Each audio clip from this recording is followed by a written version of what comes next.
Os anjos que o louvam, eu também o louvarei, entoando aleluias ao meu Rei. O amor de Jesus Cristo é muito grande para mim, pois tua graça me encheu de amor sem fim. Meu Jesus foi para a glória, mas um dia o verei, entoando aleluias ao meu Rei. Oh, glória ao meu Jesus, pois é digno de louvor. É meu bom pastor, é meu Senhor. Os anjos que o louvam, eu também o louvarei, entoando aleluias ao meu Rei. Este mundo não deseja tão bondoso Salvador, não sabendo agradecer seu grande amor. Eu, porém, estou gozando do favor da sua lei, entoando aleluias ao meu Rei. Oh, glória ao meu Jesus, pois é digno de louvor. É meu Rei, meu bom pastor, é meu Senhor. Com os anjos que o louvam, eu também o louvarei, entoando aleluias ao meu Rei. Quando o povo israelita com Jesus se consertar, dando glórias ao seu nome sem cessar. Neste tempo, céu e terra hão de ser a mesma grei, entoando aleluias ao meu Rei. Oh, glória ao meu Jesus, pois é digno de louvor. É meu Rei, meu bom pastor, é meu Senhor. Com os anjos que o louvam, eu também o louvarei, entoando aleluias ao meu Rei. Glória a Deus, graças a Deus. Amados, a nossa lição de número 13, ela tem por título: O Senhor está ali. O textual diz assim: não se fará mal nem dano algum em todo o monte da minha santidade, porque a terra se encherá do conhecimento do Senhor, como as águas cobrem o mar. Isaías 11, versículo 9. A verdade prática: o Deus de Abraão, de Isaque e de Jacó governa soberanamente o seu povo. Ele está no meio do seu povo.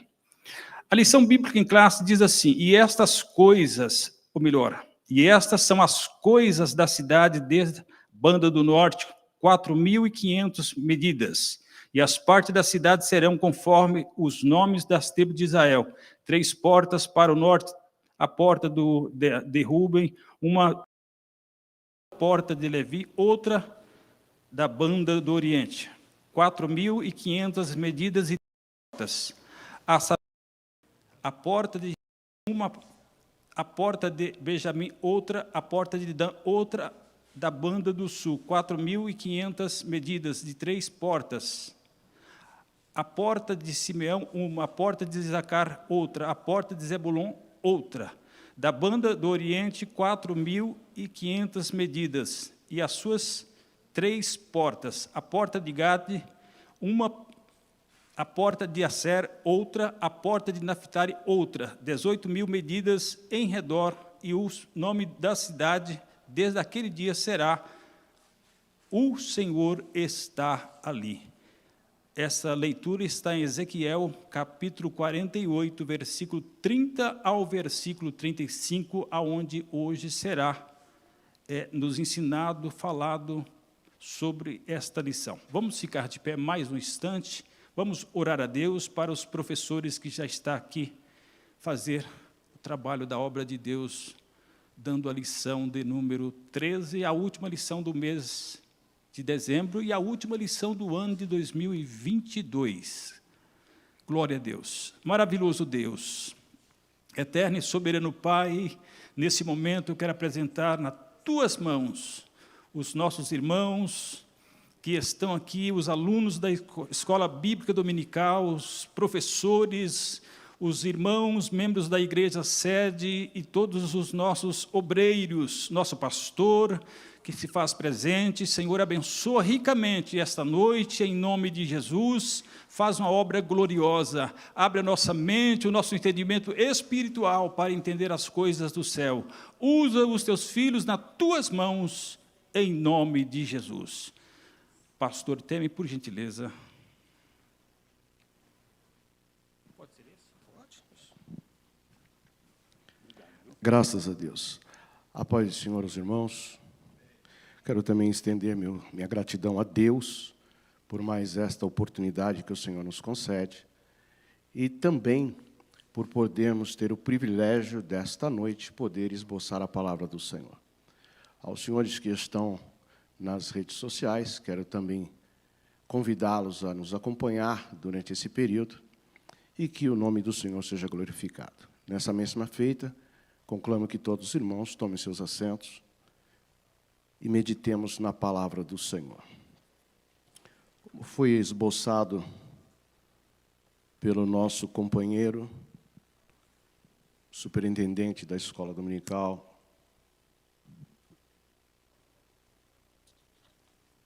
nós temos hoje a leitura bíblica em classe, que finaliza o trimestre, com a temática do Senhor está ali. Essa expressão de Isaías 11, versículo 9, que nos diz assim: não se fará mal, nem dano algum, em todo o monte da minha santidade, porque a terra se encherá do conhecimento do Senhor, como as águas cobrem o mar. É bem verdade que essa temática, no trimestre que se encerra agora, é uma temática muito complicada, para não dizer complexa, porque muitos dos nossos, no decorrer do trimestre, falaram de algumas coisas as quais não tinha tanto conhecimento, pois o livro de Ezequiel é um dos livros mais complicados do Antigo Testamento, porque ele faz menção de coisas passadas, presentes e futuras. E uma das posições importantes desse texto, dos textos, melhor dizendo, faz menção ao milênio. E lá na congregação de pastoreamos, eu digo sempre aos meus que ali comigo se agregam, o que é o milênio? A definição para milênio de 1000 anos não é somente isso. Na verdade, o milênio ele é Deus mostrando para a humanidade aquilo que foi perdido no Éden. Todas as coisas que foram perdidas no Éden, pela desobediência do homem. E Deus, ele vem ao longo da história da humanidade desenvolvendo todos os seus projetos pré-estabelecidos, ainda que houvesse um erro por parte humana, Deus sempre é correto. Eu tomo como ponto de partida a introdução que nos diz assim: vimos na primeira lição do trimestre que o livro de Ezequiel antecipa a tradição apocalíptica nas Escrituras. O livro de Ezequiel começa com uma visão da glória de Javé e conclui com a descrição da glória de Deus na Jerusalém glorificada. Antes de darmos sequência, eu quero trazer aqui esclarecimentos sobre um ponto importante que muitos acabam se perdendo ao longo, dizendo que o homem está separado de Deus. Isso me preocupa, porque teologicamente, o dia que nós estivermos separados de Deus, nós estamos, vamos dizer um termo aqui bem popular, lascados. Romanos 3:23 diz que todos pecaram e destituídos ou separados estão da glória de Deus.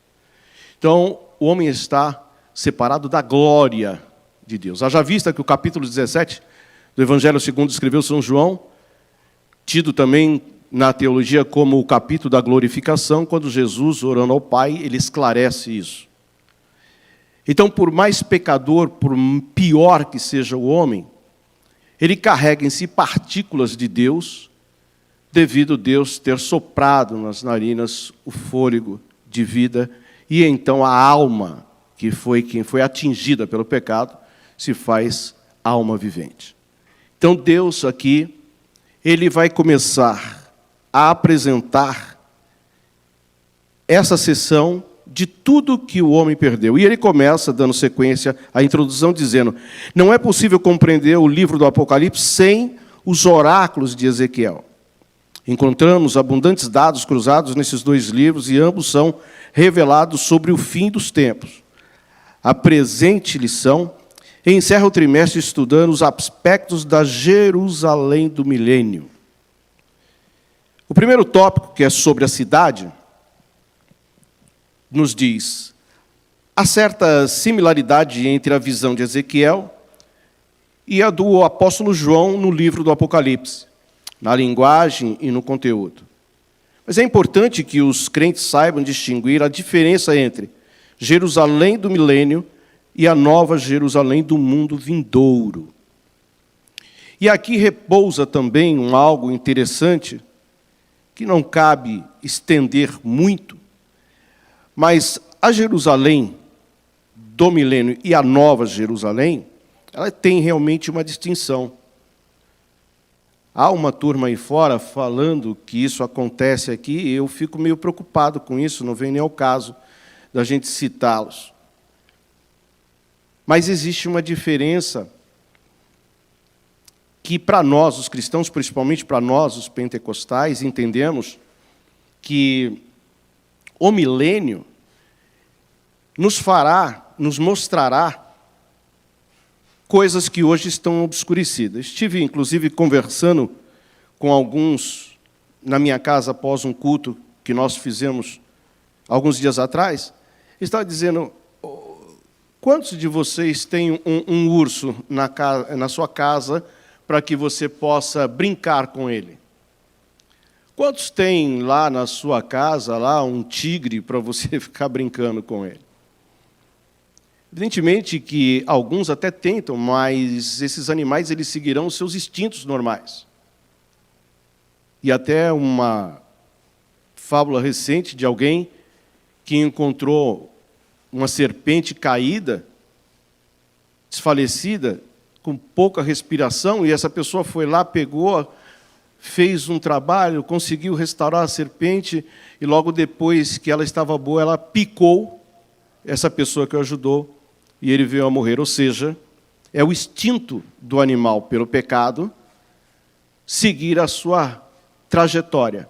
Mas no milênio será diferente, como textos nos diz bíblicos, que haverá a criança brincando com o urso, brincando com o leão, e nós poderemos e veremos que muitas das coisas que hoje para nós é um tanto estranho é a realidade do que Deus havia planificado para nós lá atrás. Se nossos irmãos não tivessem desobedecido a Deus, certamente nós teríamos hoje um mundo muito melhor.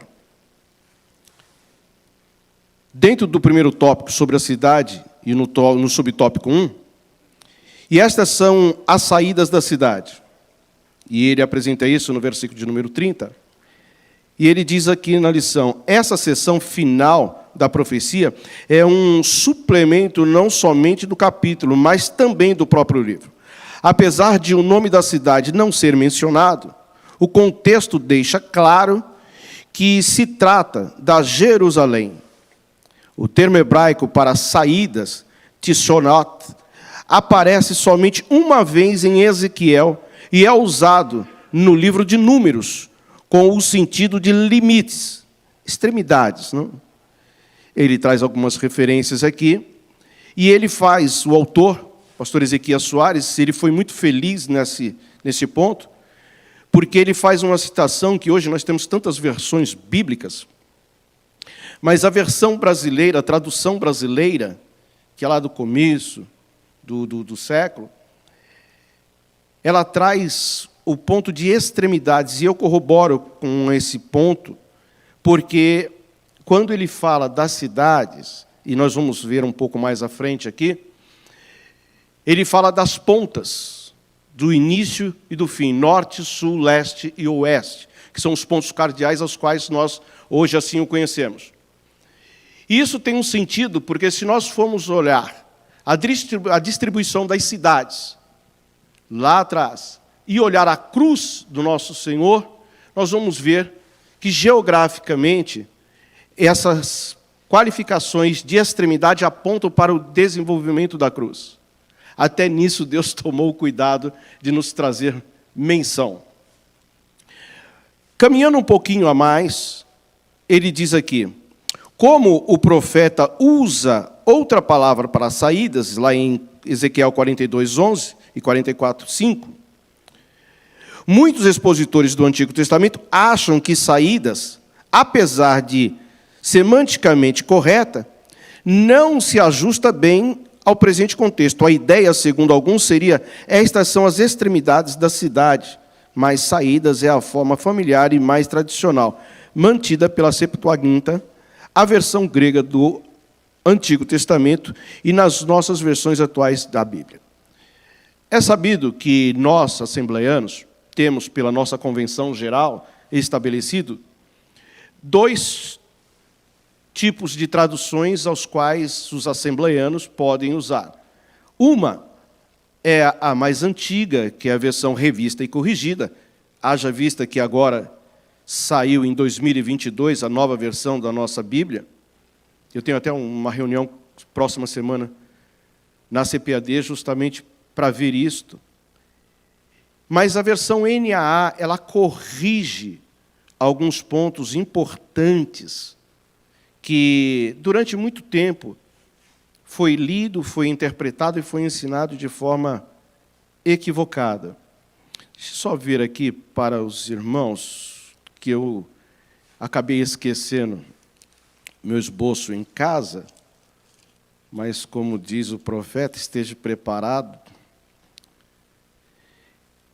Na versão revista e corrigida, um texto conhecido da Bíblia, diz assim, João 1:29. No dia seguinte, João viu a Jesus que vinha para ele e disse: eis o Cordeiro de Deus que tira o pecado do mundo.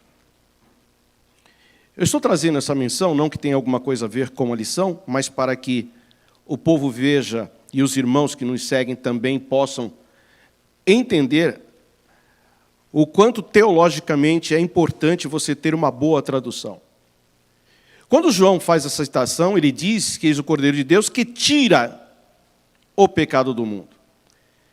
Se alguém tira alguma coisa de um ponto, ele está removendo. E nós estamos falando do pecado. E é difícil entender que o pecado já tenha sido retirado, porque ele está aí, para quem quiser ver e participar dele. Se achar que é só pessoal, você tem a natureza corrompida, você tem o tempo que nos mostra claramente que é a nossa desobediência. Mas a versão correta desta tradução, já estabelecida na NAA, é: eis o Cordeiro de Deus que carrega o pecado do homem, fazendo menção a Isaías 53.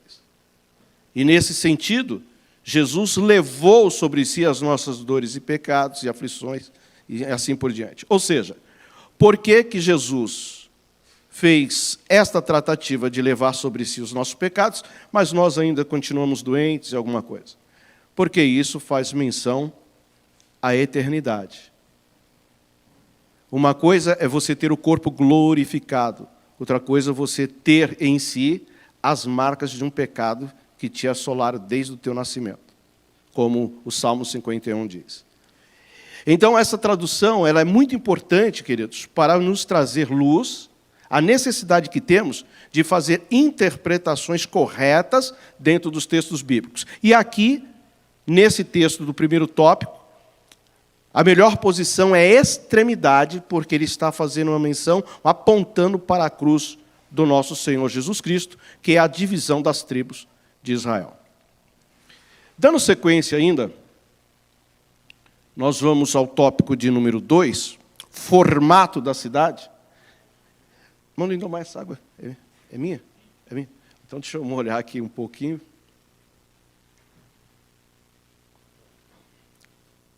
O texto diz assim: a descrição da cidade de Ezequiel revela ser ela quadrada. Isso pode ser detectado lá em versículo 16 de Ezequiel 48. Nessa visão suplementar, o profeta fala de 4 lados descritos no sistema horário: norte, sul, leste, oeste, um tipo de Nova Jerusalém. O texto de Apocalipse 21, 16, corrobora com isso. Vamos dar uma lida aqui, Apocalipse 21 e 16, sobre o novo céus e nova terra, que diz assim: e a cidade estava situada em quadrado, e o seu comprimento era tanto como a sua largura, e mediu a cidade com a cana até 12.000 estádios, e o seu comprimento, largura e altura eram iguais. Esta é a proporção da divisão das tribos. A extensão de cada lado é de 4.500 medidas, ou 2.250 metros. Quando fazemos essa medição, vamos tomar um cuidado, porque as medidas do passado nem sempre são as medidas atuais. Nós temos algumas variações. Isso é importante. Mas também não é nada que vai contrapor ao que o autor pretende nos trazer aqui. A cidade de Jerusalém nunca teve a sua área territorial quadrada e nem a sua arquitetura em nenhum período histórico. O que o profeta está revelando é algo novo até então, e uma figura da nova Jerusalém do mundo vindouro. Nós vemos que a cidade de Israel, e quem já teve oportunidade de por ali passar, ela, na verdade, sofre um declive, né? Ela nunca é reta, como nós vemos nas imagens, sempre descida. Haja vista que Israel sempre foi tomada pelos pontos mais baixos, né? Devido à necessidade e facilidade de entrar na cidade. Então, isso é importante, que a lição aqui, quando ela está fazendo menção a isso, está nos dando uma orientação de como será, mas não com exatidão. O que o profeta está, no tópico 3, as 12 portas, encontradas no versículo 31 ao 34. A Jerusalém histórica, no período de Ezequiel e Jeremias, possuía pelo menos 6 portas, segundo o livro de Jeremias: porta do povo, porta do sol, porta de Benjamim, porta da esquina, porta dos cavalos, porta do meio, porta entre muros, a torre do templo de Marduk, deus babilônio. Etenaraqui tinha um recinto quadrado cujo acesso era por 12 portas. Ezequiel conhecia a sua cidade de origem. Deixa eu só fazer menção aqui. Esse tópico da lição, ele me chama a atenção porque ele faz menção a uma das fontes muito desprezadas pelos cristãos e principalmente por alguns teólogos. Porque quando se passa pela academia ou por algum curso teológico, a última coisa que se quer estudar, ou se propõe a estudar, é arqueologia, tão importante para o desenvolvimento e conhecimento. Lá atrás, uns 2 séculos, quem queria saber disso? Não? Haja vista que muitos dos livros de história hoje que nós temos, Ele nasce por causa de um senhor chamado Ernesto Tognini, que fez uma viagem, passou por ali, e descreveu isso em algumas obras que entraram para o Brasil. Um outro que é particularmente, é o que eu mais admiro, e toda a base dos meus estudos está nele, Dr. Antônio Neves de Mesquita, que é um batista, que também fez a mesma coisa. E aqui nós temos essa apresentação dada pelo autor, e que muitos dos textos bíblicos, às vezes, carecem, e eu quero deixar claro que não estou dizendo que haja erro ou equívoco nos textos bíblicos, muito pelo contrário. O que eu estou querendo dizer é que livros de arqueologia, principalmente os mais antigos, isso para mim, particularmente, eles nos trazem luz a muitos textos que muitas vezes nós não compreendemos. Textos babilônicos, não é? E outros. E aqui o autor foi muito feliz quando ele coloca essas portas. E, por exemplo, uma das portas, em Jeremias 31:40, que vai falar a porta dos cavalos, não é? Isso é importante porque é uma forma de trazer força. O cavalo é tido como um animal de força, não é? E isso faz menção a forças. Cada porta tem um sentido de entrada, não é? Não entrando em detalhes sobre a questão das portas, mas principalmente sobre o desenvolvimento como fonte de pesquisas que nós podemos trazer para fazer com que as nossas EBDs tenham um currículo melhor e maior. Eu disse em um comentário lá no meu canal, diga-se de passagem, Pentecostais Arminianos, que eu gosto de trazer coisas um pouco diferentes dentro daquilo que eu vejo na lição.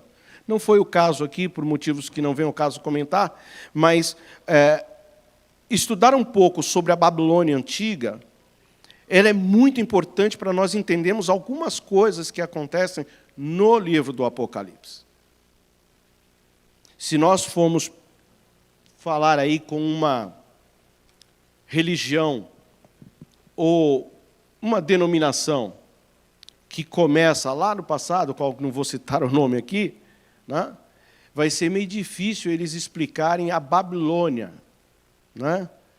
A prostituta de Apocalipse, porque eles interpretam a Babilônia de uma forma diferente do que o texto bíblico nos apresenta, e você pode pregar qualquer Bíblia católica, e aí você vai entender o que eu estou dizendo na leitura dos textos que vai falar da meretriz, a grande meretriz e assim por diante. Então, a arqueologia, ela nos ajuda nesse sentido, porque a arqueologia é como números, ela não mente, ela apresenta fatos e realidades. Tópico 4, ainda do capítulo 1, a origem do formato e das portas. Deus é a fonte da revelação e da inspiração da visão e da mensagem de Ezequiel. Antes que nós falemos sobre isso aqui, eu quero trazer menção aqui, que nós temos, infelizmente, nos nossos dias, muita gente indo para as congregações, para as nossas igrejas, e para outras também, e aqui eu não estou falando só das Assembleias de Deus, eu estou falando de qualquer denominação, atrás de revelação, né? E muita gente quer revelação. Outro dia eu estava dizendo na congregação de Deus me permite estar pastoreando, eu falei assim, vocês querem ver eu encher essa congregação aqui em 3 dias? O povo deu risada. Falei, mas como que o senhor vai fazer isso, pastor? Facinho. Eu vou ali num camarada que faz faixa e vou colocar assim, olha, campanha do dinheiro que desce, não sei o quê, campanha do... Tal, o Sal Grosso pode dizer porque é bíblico, mas esse troço de campanha aí, que é inexistente na igreja. Isso é um fato. E a partir do momento que eu fizer isso, vai todo mundo vir querendo saber uma coisa. E se eu usar a chancela, aqui tem revelação, aí vai superlotar. Se falar que tem revelação... E eu não estou falando do quintal alheio, eu estou falando do nosso quintal. Teve um período aqui, quem mais antigo aqui sabe, que quando tinha um camarada que falava que tinha dente de ouro e aquele negócio todo, aqui lotava. Não tinha ninguém nos cultos de ensino, que naquela ocasião era às sextas-feiras. Mas lotava, porque o camarada vem. Então, se ele vai vir, tem revelação. No entanto, nesse mesmo livro do Apocalipse, ele nos traz algo bem interessante, e você que está aí pela internet pode acompanhar-nos. Apocalipse 1:1, ele começa nos dizendo assim: revelação de Jesus Cristo. Bom, a revelação já não é de qualquer ser humano, que ele não tem capacidade de trazer nenhuma revelação, como o livro de Timóteo diz. Ele começa: a qual Deus lhe deu para mostrar aos seus servos as coisas que brevemente devem acontecer. E pelo seu anjo as enviou e as notificou a João, seu servo. Então a revelação que nós precisamos para a igreja está em Jesus, dadas por Deus, e como a igreja é regida pelo Espírito Santo, é Ele quem traz a revelação. Então eu queria fazer menção aqui sobre essa questão de muita gente correndo atrás de revelação. Porque quando você mostrar a revelação bíblica, as pessoas não querem. Certa feita alguém me perguntou assim: pastor, o que é teologia? Falei, teologia é uma definição dada por mim, Temer, que eu digo o seguinte: teologia é um estranho modo que Deus estabeleceu entre os pecadores para mostrar as nossas misérias. Porque quando você começa a entender o que é teologia, eu fico preocupado com quem diz o seguinte: ó, eu não gosto de teologia. Nós estamos entrando em mais um período de ano se inicia, e a FAESP está aí. E quantos estão com o coração ardente para fazer teologia? Quantos estão assim pingando para falar o seguinte: olha, eu quero aprender mais? E sabe por que muitos não querem aprender mais? E querem as revelações? Porque fica fácil ser jogado de um lado para o outro. Fica fácil ser manipulado. Então esse texto da lição, ele veio a calhar quando ele diz sobre a revelação de Deus. Um tópico a seguir, tópico 2, sobre o nome das 12 tribos. Eu quero fazer menção aqui de uma disciplina chamada onomatologia. O que é a onomatologia? Onomatologia é a ciência que vai estudar os nomes bíblicos de lugares, de rios, de vales. E ele é muito importante dentro de um dos tópicos da Bíblia Sagrada que poucos desprezam, que são as genealogias. Elas falam muito sobre isso. Se nós pegarmos o Evangelho segundo escreveu São Mateus, ali na genealogia de Jesus, nós temos um segredo embutido ali, que o próprio Deus se encarregou de nos trazer isso. E o autor aqui, ele começa a trazer menção da onomatologia sobre os nomes das cidades.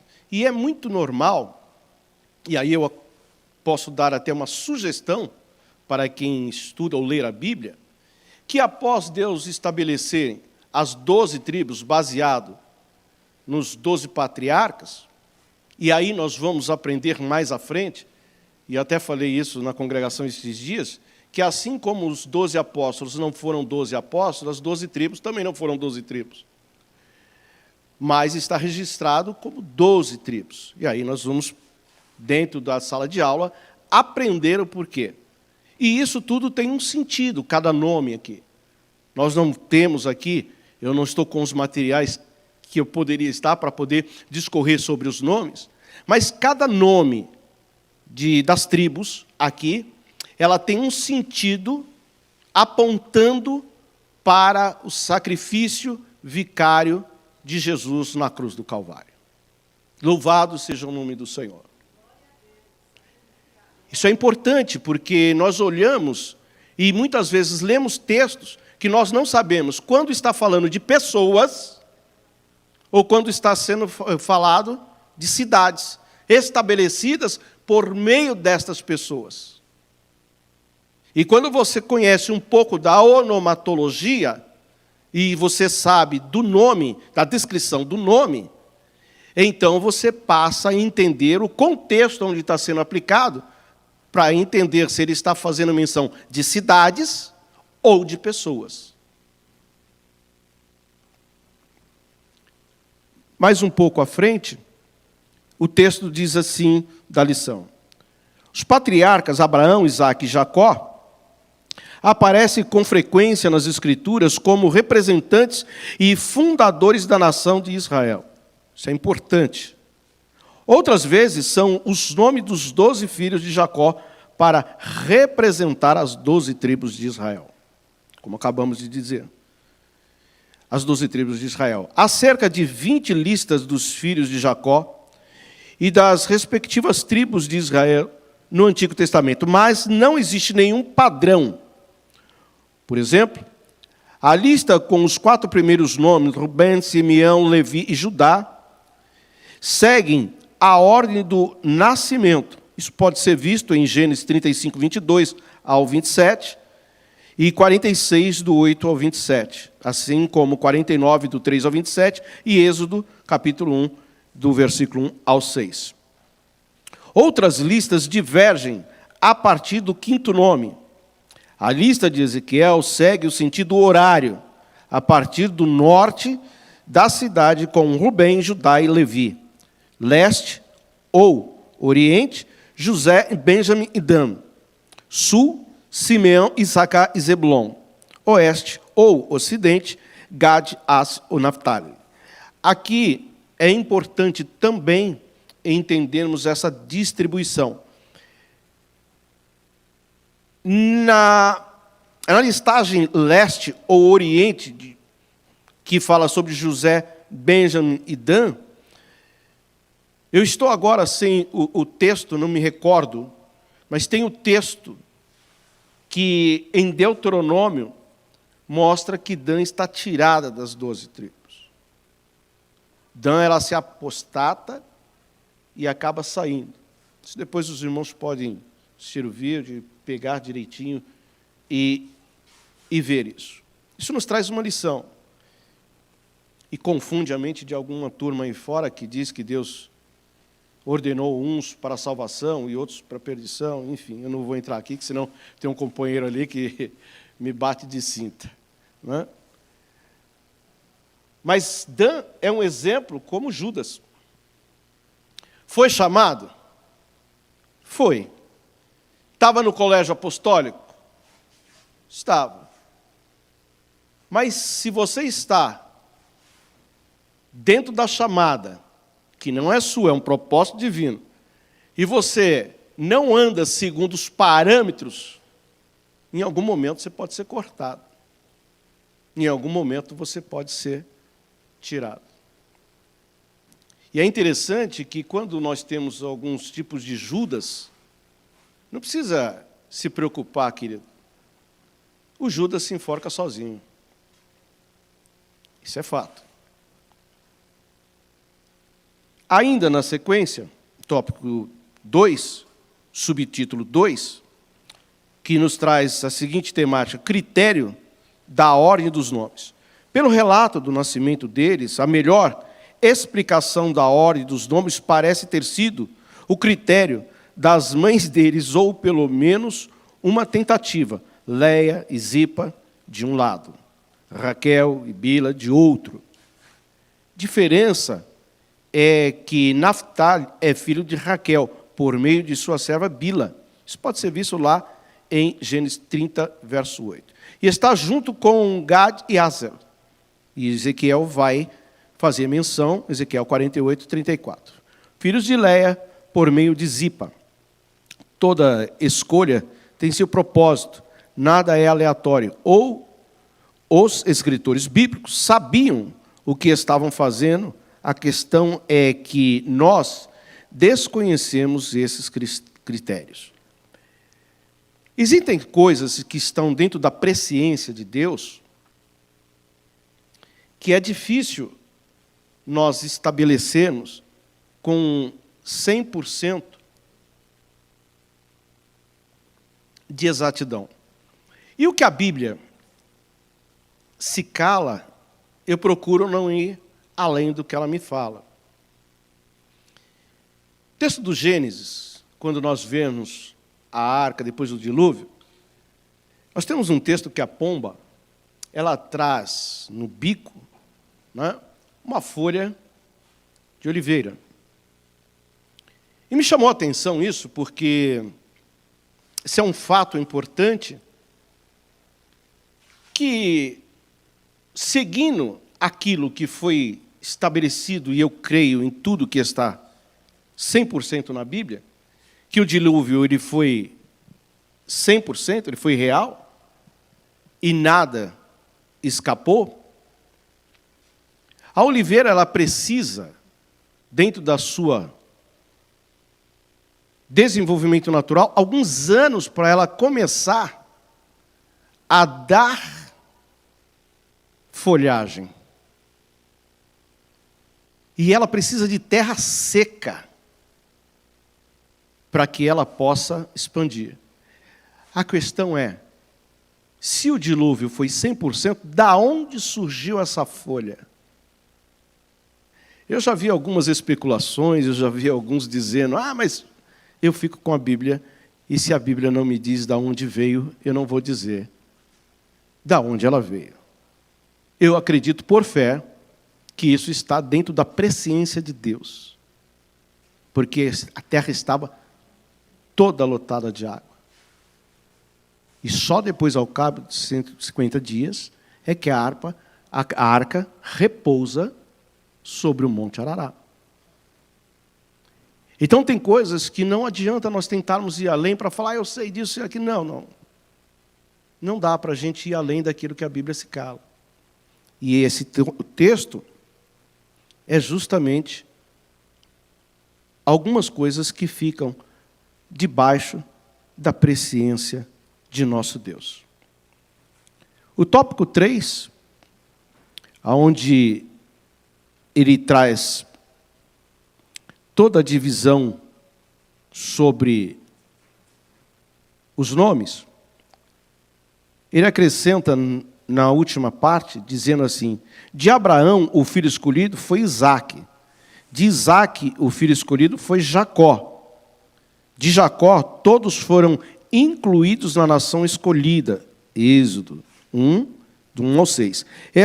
Esses 12 filhos de Jacó deram os seus nomes aos 12 territórios da terra de Canaã, durante a partilha da terra sob a liderança de Josué.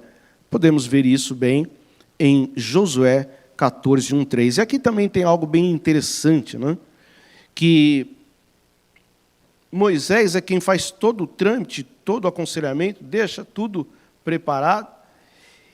E no final de Deuteronômio, Moisés morre, e aí Josué é quem assume, e as divisões é dada por Josué e não por Moisés. Me chama a atenção isso, né? Porque em todo aquele que é chamado ou tem promessa, como diz alguns aí, quem tem promessa de Deus não morre, né? Os que estão aqui, nos ouvindo aqui no auditório, sabem disso, né? Crente que tem promessa de Deus morre sim, gente. Esse negócio aí é coisa que, sei lá de onde surgiu.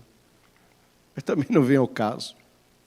O importante aqui é que Deus tem alguns propósitos, e os propósitos de Deus se enquadram perfeitamente através da história. Todos eles.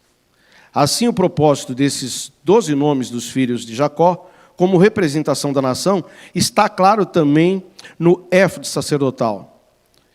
E porás as 2 pedras nas ombreiras do éfode por pedras de memória para os filhos de Israel. E Arão levará os seus nomes sobre os seus ombros para memória diante do Senhor. Isso pode ser visto lá em Êxodo 28:12. O nome das 12 portas de Jerusalém milenal, bem como na Nova Jerusalém, tem por propósito a memória dos filhos de Israel. Essa é uma questão interessante, memória, porque nos traz à tona uma questão de reflexão. Nós, mensalmente, temos a alegria de fazer memória de Jesus. Fazer isto em memória de mim. E para corroborar com esse texto da nação de Israel, é importante nós trazermos menção a um texto de Juízes, onde Jefté faz um voto não tão... E a sua filha acaba saindo à frente, e ela acaba depois sendo ofertada. E tem pessoas que dizem o seguinte: olha, eu não acredito nisso porque Deus não aceita sacrifício humano. Uma coisa é você cumprir um voto, outra coisa é Deus aceitar o voto que você fez. O texto de Juízes diz, e nós não vamos entrar aqui dentro de uma polêmica textual, mas o texto diz que as amigas da filha de Jefté choravam anualmente, fazendo memória. E você só pode fazer memória de quem morreu, e não de quem está vivo. A expressão usada pelo autor aqui, e a nossa Santa Ceia, nós fazemos isso em memória da morte vicária de Jesus Cristo. O autor foi muito feliz porque ele está dizendo aqui algo mencionado a nação de Israel como no sentido dela passar. Aquilo que foi não serve para Deus. Agora ela vai ser reconstruída, vai ser feita, vai ser nova. Por isso que Apocalipse, capítulo 21, verso 5, se não me engano, Deus vai dizer que eis que faço novas todas as coisas. Não algumas coisas, mas todas as coisas. A nação de Israel, como está aqui, ela vai presenciar, sim, uma mudança, uma alteração forte. Por quê? Existe um texto, Evangelho segundo São Mateus, e aqui eu quero pegar um gancho, o irmão Lindomar me permita isso, que é o capítulo 25, onde nós temos lá as 10 virgens, e tem algo interessante nisso, porque a partir da segunda metade do capítulo 23 do Evangelho até o 28 de Mateus, nós vamos encontrar Jesus falando à nação de Israel. E seria um equívoco de Jesus, ele colocando a mão na cabeça e dizendo: pessoal, vocês me desculpem, eu estava trazendo todos esses textos até agora para a nação de Israel. Mas o capítulo 25, do versículo 1 até o 13, eu estou falando que é a igreja. E me dá calafrios na alma quando eu vejo alguém dizendo que as virgens é a igreja. Me dói na alma. E fala, mas por que tem a ver isso? Por causa justamente da posição ao qual o texto trata com a nação de Israel. Porque mais à frente Jesus vai dizer assim: vinde benditos de meu Pai, possui por herança a terra que vos está preparada desde a fundação do mundo. E às vezes eu estou pregando, eu digo isso, não é bonito nós ouvirmos isso? Quantos gostariam de ouvir isso da boca do nosso Jesus? Pois é, eu sugiro que vocês não queiram ouvir isso, porque esse texto não diz respeito a nós, porque nós já estamos com o Senhor. A não ser quem defenda que a igreja passa pela grande tribulação. Mas o contexto desse texto, desse versículo, vai dizer aquilo que nós não vamos mais poder fazer porque já estamos com o Senhor. Porque tive fome e me deste de comer, tive sede e me deste de beber, né? Tive enfermo e me visitaste, e assim por diante. Isso quer dizer, a um dos meus pequeninos está falando da nação de Israel e não para a igreja. São textos que, fora do seu contexto, acaba trazendo um posicionamento equivocado. E quando Jesus disser isso, ele está falando para aqueles que durante a grande tribulação ainda haverá salvação, mas principalmente o cumprimento de Deuteronômio 18, 18, 13, que é para a nação de Israel especificamente. Suscitarei um profeta no meio de vossos irmãos, colocarei minhas palavras na sua boca, e ele vos dirá. E se você não acreditar, eu requererei de vós. Quando a nação de Israel reconhecer Jesus como o Messias prometido, cumprindo-se o Deuteronômio, aí sim, ele vai dizer, vinde benditos de meu Pai. Então isso não é para a igreja, são textos importantes dentro do desenvolvimento do milênio, para que nós entendamos que tem alguém aí fora que ainda acredita que a igreja passa pela grande tribulação. E eu fico preocupado com isso, porque eu não quero ficar aqui. Eu já disse, se alguém quiser a minha casa, eu deixo aí, depois que Jesus chamar. Mas ele pode ficar com a casa, com tudo, né? Não tem problema. Tem alguns que têm esperança que ainda vai ficar por aqui e tal, então, não sei. Tem uma turma por aí que fica entregando revistinha e tal. Você quer? Porque isso aqui vai ser diferente. Eu não sei aonde que isso vai ser diferente, porque a coisa se avoluma muito mais. Mas no milênio, meus irmãos, meus queridos e amados irmãos, inclusive você que está nos acompanhando, eu sugiro que você, que é inclusive do setor 4 e tiver oportunidade, que você acompanhe mais as mensagens trazidas pelo nosso pastor aqui no setor, porque tem edificado muitas vidas, inclusive fora. Hoje nós tivemos a oportunidade de pregar o Evangelho para uma pessoa desviada, e eu perco a oportunidade, não, tudo quanto é lugar, eu taco Jesus na veia, até espírita que vem falar comigo. Outro dia eu peguei um Uber, tinha um espírita querendo conversar comigo, eu fui ouvindo ele até a metade do caminho. Quase que ele me solta para fora do carro, né? Mas isso faz parte de quem prega o Evangelho. Só que para nós, os cristãos, que já estamos com a nossa salvação assegurada em Jesus Cristo, nós sabemos que o milênio é uma realidade, não é uma brincadeira, é algo real, irmãos. Pastor Ezequias, ele foi muito feliz em abordar esse tema. Poderia ter usado um outro livro, porque Ezequiel é muito difícil, mas aprovei a ele fazer Ezequiel, glória a Deus por isso. O tópico 3 da lição, eu já estou caminhando para o fim. O Senhor está ali, que é o tema que ele usou aqui. Aqui é interessante essa afirmação, porque ele diz, o Senhor está ali. Eu digo sempre, e talvez você que está à distância não consiga ver, mas se nós pudéssemos usar aqui esse púlpito, uma linha do tempo traçada como passado, presente e futuro, é interessante dizer que Deus não estava no passado, Deus está no presente, Deus estará no futuro.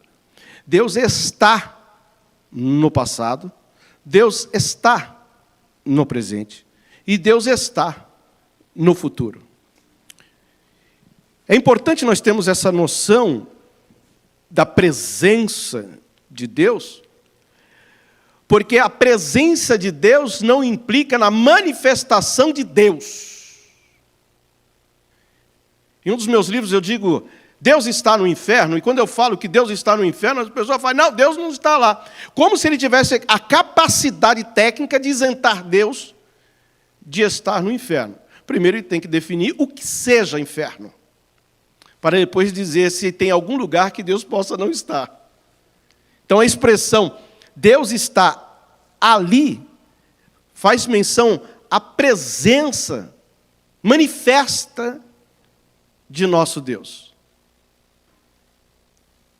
Isso é importante também, irmãos, porque há pessoas que aqui tem a questão do nome, quando no Decálogo ele diz, não usará o nome do Senhor teu Deus em vão, ele está dizendo que quando você invoca o nome de Deus, Deus se faz presente. Aí a expressão, onde estiver 2 ou 3 reunidos em meu nome, estarei no meio deles. Então, quando tiver um, já tem 2. Quando você estiver sozinho, você já tem 2. Porque o Espírito Santo de Deus está em nós. E Ele nos rege. Quando você invoca o nome de Deus, aí Ele se faz presente. Daí, o Deus Tsiknu, Deus Jeová, Deus Jeová Jireh, e assim por diante, os mais variados nomes de Deus. E eu quero aqui sugerir que quem não assistiu possa assistir um filme de Denzel Washington, que veio o livro de Eli. É bem interessante. Não o filme, mas um enredo que se desenvolve sobre a Bíblia Sagrada. É muito interessante.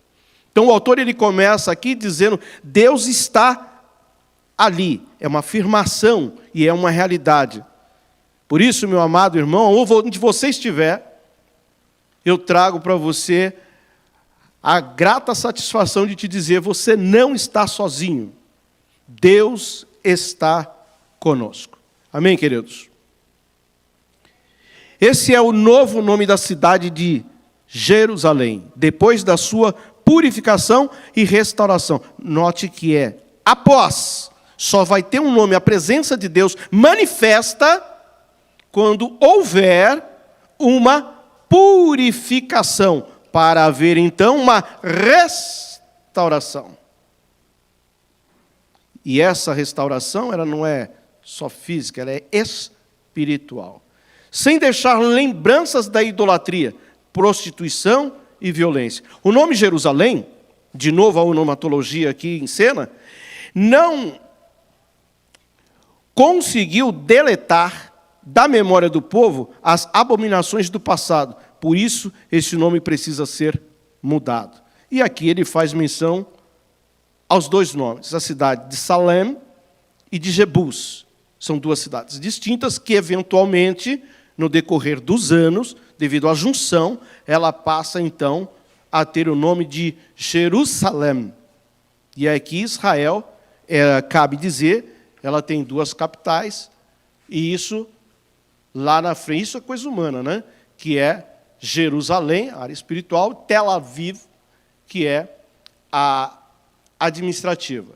Mas para nós, cristãos, será sempre Jerusalém. O autor ainda dá sequência, dizendo, no subtópico lá embaixo da revista, ela é também chamada de Sião e de Ariel. Isso pode ser visto em Isaías 2:3, 29, 1 e 2. Jerusalém é o nome mais conhecido e significa cidade de paz. Antes de nós darmos sequência a essa questão, falar um pouco de paz. Tem uma turma, ou algumas pessoas, atrás de paz no mundo. Você acha que ainda vai existir paz neste mundo? É muito complicado isso, não é, irmãos? Porque eu creio que nós só haveremos paz quando nós estivermos com o príncipe da paz. Antes disso, é luta uma atrás da outra. Crente que não tiver luta está com algum problema. Tem uma mensagem que eu estava falando há pouco aqui, com o santo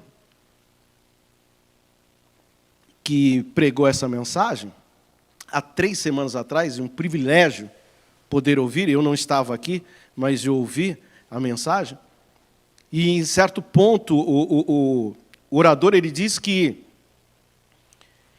se não houver nenhum tipo de retaliação quando você está próximo da bênção, ou quando você está tomando posse da bênção, tem alguma coisa que está errada.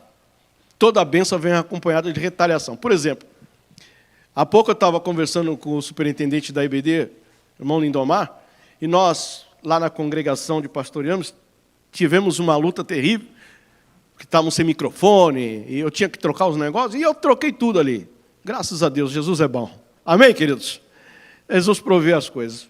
E passou, foi uma bênção, nosso pastor nos deu a honra de estar ministrando conosco no primeiro dia, e foi uma bênção e tal, e eu falei assim, acho que alguma coisa está errada. Mas foi só eu abrir a boca. Foi só eu abrir a boca, aliás, eu estou com um problema bucal que eu vou ter que resolver, eu vou ter que fazer uma cirurgia. E quando eu estou melhorando do negócio, é que vocês não podem ver aqui, mas eu mostrei para o irmão Lindomar. Eu estou todo queimado no braço, com óleo quente veio no meu braço. Aí eu falei, tá, o pastor ficou sabendo, me ligou para ver, eu falei assim, eu estou feliz. Está dando certo, glória a Deus.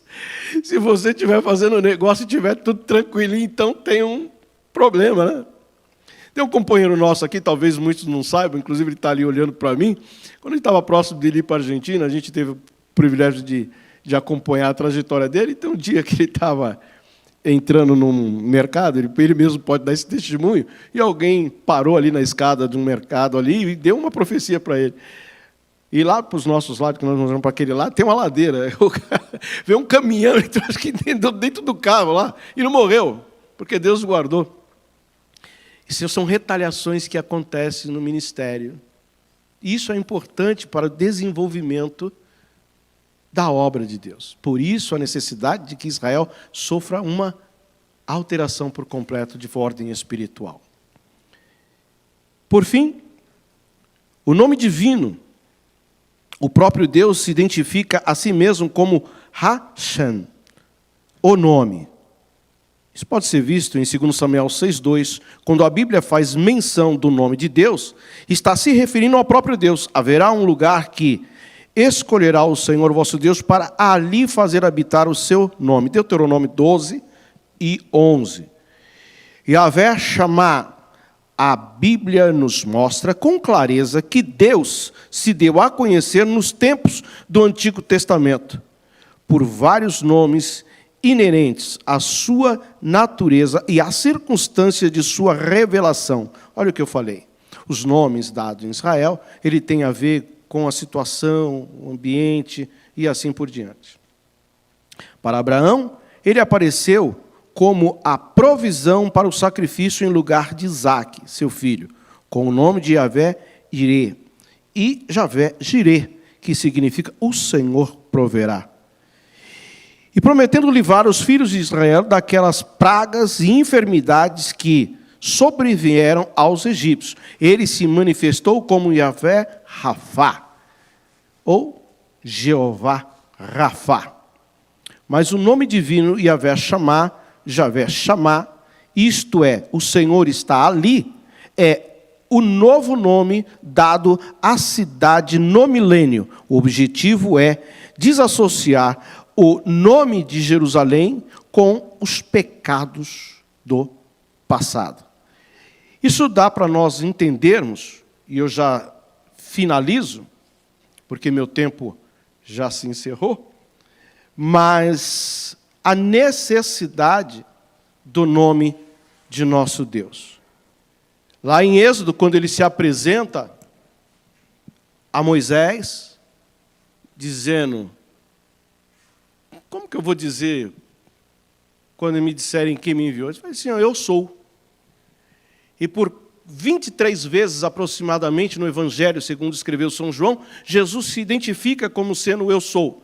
Mas apenas 7 das principais passagens, ele se identifica, mostrando que ele é o eu sou. Ou seja, a mudança, a necessidade de você estar com Jesus para haver uma nova mudança. Amém, meus irmãos? Quero agradecer imensamente ao irmão Lindomar, superintendente da nossa sede no setor 4, Ministério do Belém, que nos formulou o convite para estarmos ministrando essa aula. Ao nosso pastor que preside sobre nós, pastor Flausilino, agradeço a Deus por sua vida, pela sua companhia e amizade, e a todos os cooperadores do setor. Que Deus em Cristo vos abençoe. E se eu puder deixar aqui uma indicação, nós temos o canal que eu falei durante a aula, que é o canal Pentecostais Arminianos, e aqueles que quiserem nos seguir, depois vai ter na descrição do vídeo, e você pode nos encontrar.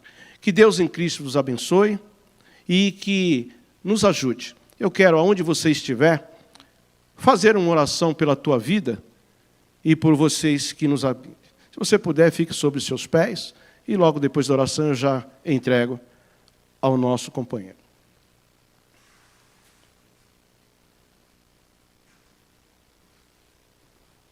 Senhor Deus e Pai de nosso Senhor e de nosso Salvador Jesus, que é o Cristo. Eu quero te agradecer, Senhor, porque as tuas coisas são inesperadas. As tuas coisas, meu Pai, acontecem segundo o teu querer e a tua vontade. Ó Deus de misericórdia, fortalece-nos nesta caminhada, Pai. Porque no teu nome, ao teu nome e pelo teu nome, toda a honra, toda a glória e todo o louvor. Que essa mensagem possa chegar ao coração daqueles que estão nos assistindo ou que virá nos assistir. Que todos os companheiros que aqui estiverem, Senhor, possam ser edificados pelo poder da Tua palavra. Ó Deus querido, ajude-nos nas nossas fraquezas e limitações, para que no próximo trimestre possamos, meu Pai, continuar te servindo, te adorando na beleza da Tua santidade. Pois tudo que te pedimos, te agradecidos, somos na excelência do nome de Jesus. Amém. Deus abençoe a todos. Pode tomar seus assentos. Glória a Deus. Mão linda, Omar.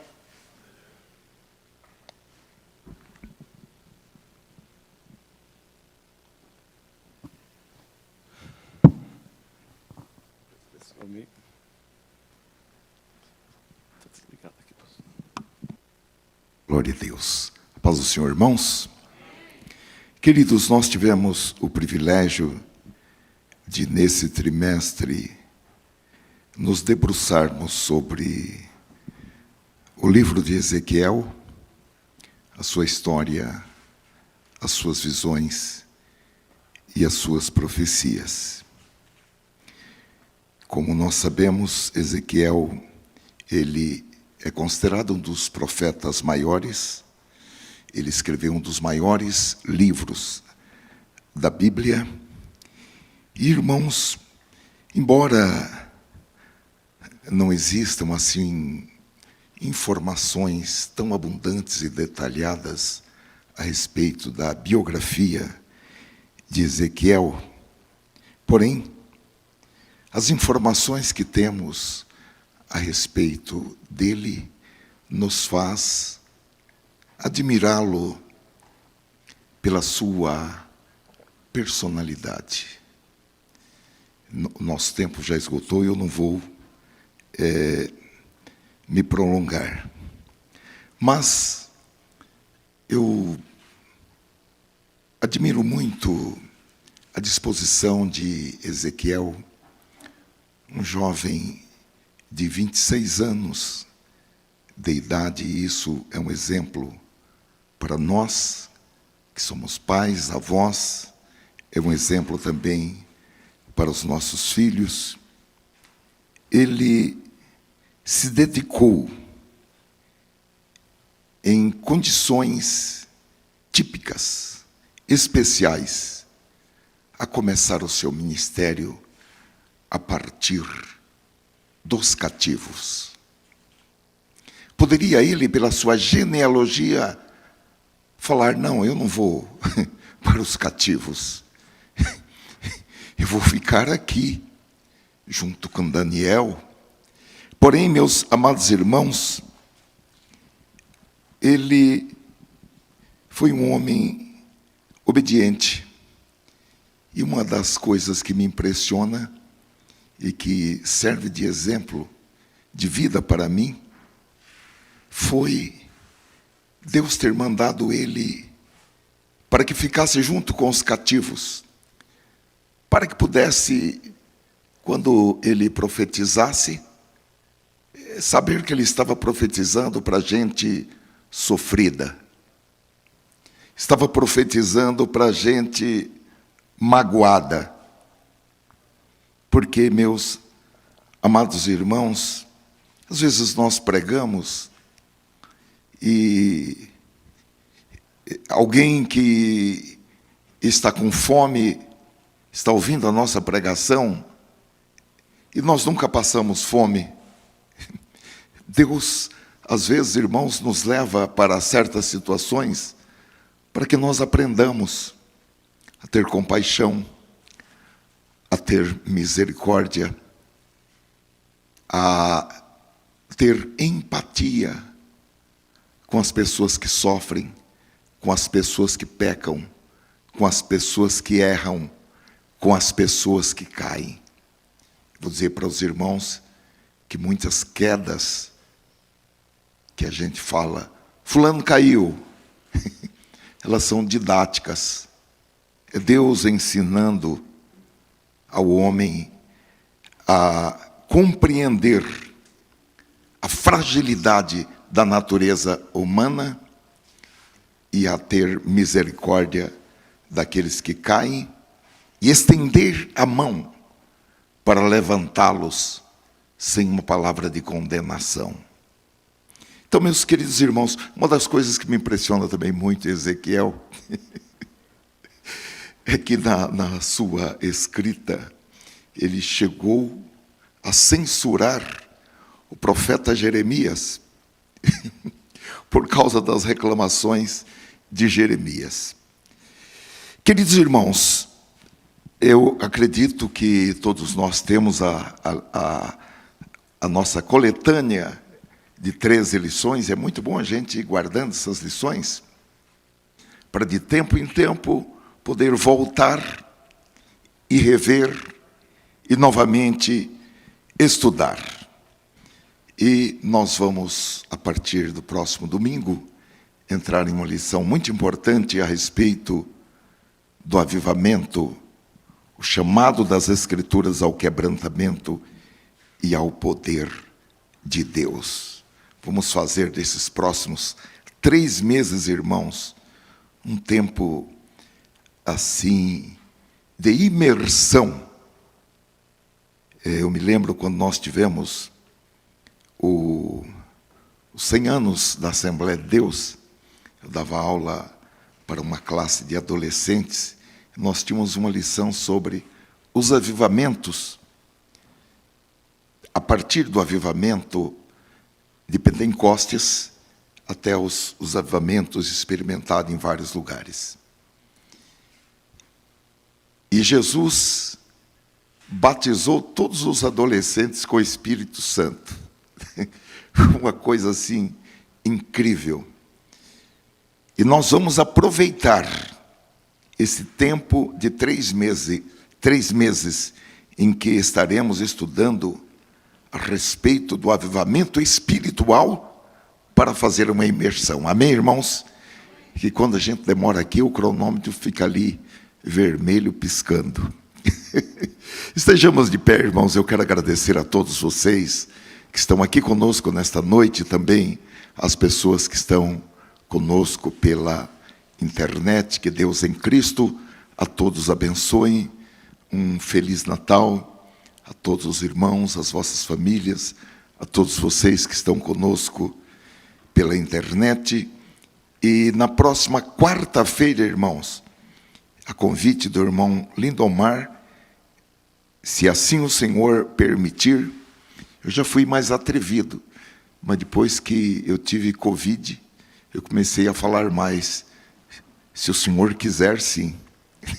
Porque até a Covid, ou você vai lá, voa. Opa, vírgula. Depois da Covid, eu comecei a colocar mais vírgulas. Se o Senhor assim o permitir, na próxima quarta-feira, eu estarei compartilhando com os irmãos o que o Senhor nos der, seguindo o comentário da nossa revista sobre o avivamento espiritual, o chamado das Escrituras ao quebrantamento e ao poder de Deus. Isso é coisa bonita, hein? essa mistura, quebrantamento e poder de Deus. Vamos agradecer ao Senhor. Próximo domingo nós teremos o nosso culto aqui, dia 25, assim como também dia 1º teremos o nosso culto. Eu conversei com os pastores das congregações, aqueles que as congregações decidirem por suspender o culto, podem fazê-lo por razões tais. Nós aqui teremos o culto normal às 18 horas. Amém, irmãos? Ó Deus, nós te agradecemos por esta noite tão especial que o Senhor nos reúne aqui, para que nós possamos concluir, Senhor, esse estudo sobre as revelações e visões que foram dadas ao teu servo. E nós, Senhor, temos este grande privilégio, Senhor, de conhecer e entender, pelo discernimento do Espírito Santo. Despede-nos nesta noite na tua paz. Guarda, Senhor, o teu povo. Protege-nos, blinda-nos, esconde-nos em Cristo. E continua falando conosco no decorrer desta noite. Nós pedimos e agradecemos em nome de Jesus Cristo. Amém. A graça maravilhosa de nosso Senhor e Salvador Jesus Cristo, o amor de Deus, o nosso Pai amado, e a comunhão do glorioso Espírito Santo, sejam com todo o povo de Deus. Digamos amém.